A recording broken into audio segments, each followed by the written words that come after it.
حضرت انس بن مالک حدیث کے راوی، میری طرف دیکھیے گا، حضرت انس بن مالک حدیث کے راوی ہیں، توجہ کرنا۔ کہتے ہیں ایک بی بی حضور کے پاس آئی، اپنا علاقہ چھوڑ آئی، آ کے کھڑی ہوئی تو اس نے کہا حضور میں خاندان بھی چھوڑ آئی ہوں، سسرال بھی، میکا بھی، ننیال بھی، ددیال بھی، میں ہر ایک کو چھوڑ آئی ہوں، میں جائیداد والی تھی وہ بھی چھوڑ آئی ہوں، مال دولت بھی چھوڑ، ایک میرا بیٹا تھا جوان وہ میں ساتھ لائی ہوں۔ سونیا یہ آپ کی نوکری کرے گا اور میں حضرت فاطمہ کی ڈیوٹی کروں گی، میں حضرت عائشہ کے برتن دھویا کروں گی، میں بھی نوکری کروں گی، حاضر ہے۔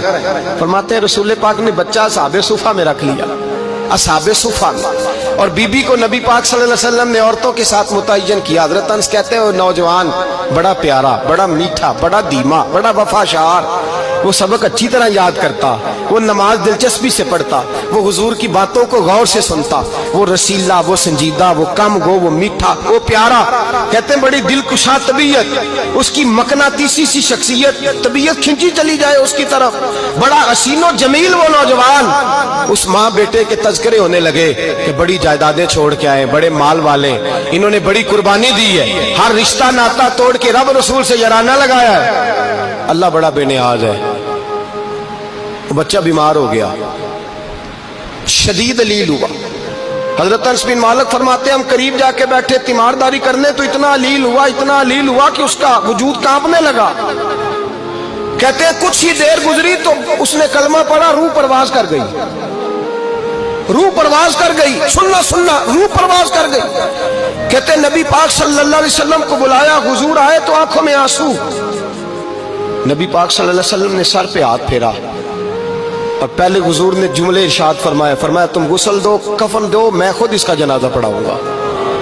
پھر حضور نے فرمایا نہیں، اسے غسل نہیں دینا، ارادہ بدل گیا ہے، پروگرام تبدیل ہو گیا، اسے غسل نہیں دینا، کفن نہیں دینا۔ حضور کیا کرے؟ فرمایا اس کی اماں کو جا کے بتاؤ، یہ نہیں فرمایا بلا کے لاؤ، اماں کو جا کے بتاؤ۔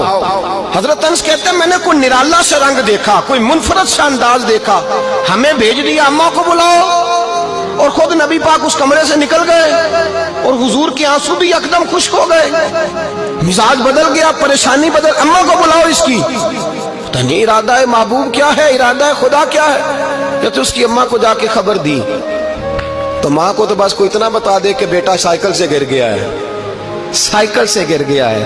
اماں ساری رات سوتی نہیں۔ ایک شاعر نے کہا تھا ایک مدت ہوئی میری ماں نہیں سوئی، میں نے ایک رات کہا تھا مجھے ڈر لگتا ہے، ایک رات کہا تھا مجھے ڈر لگتا ہے۔ یہ اپنے اپنے رنگ ہوتے ہیں، اپنا اپنا انداز ہوتا ہے۔ رمضان شریف کا مہینہ آتا تو میری اماں جی کہاں گری کا تیل منگاتی، چیزیں منگاتی، اور پھر زبردستی میں منع کرتا کہ اماں جی نہیں آپ کیا کر رہی ہیں، میں تو تیل ویسے بھی ذرا کم استعمال کرتا ہوں، تو رگڑ رگڑ کے، اور نہیں کتابیں بڑی موٹی ہیں، فلاں چیز بڑی موٹی، اس کا رنگ تھوڑا نرالا ہے۔ اور یہ جو ماں کا رنگ ہے نا، اس جیسا رنگ دوسرا ملتا بھی کوئی نہیں دنیا میں۔ یہ اپنی مثال آپ ہی ہے۔ اماں کو کہا تیرا بیٹا، اماں ذرا دوڑی، گری، پھر اٹھی، پھر گری، پھر اٹھی، پھر گری، روتی ہوئی آئی۔ کہتے ہیں پیچھے وہ روئی، لیکن جب بیٹے کی میت کے قریب آئی تو اب نہیں روئی۔ کہتے ہیں ہمارے چہروں پہ نظر دے ڈالی اور کہنے لگی تمہارا کلاس فیلو فوت ہو گیا ہے، واقعی چلا گیا ہے؟ کہاں پردہ کر، واقعی کہاں؟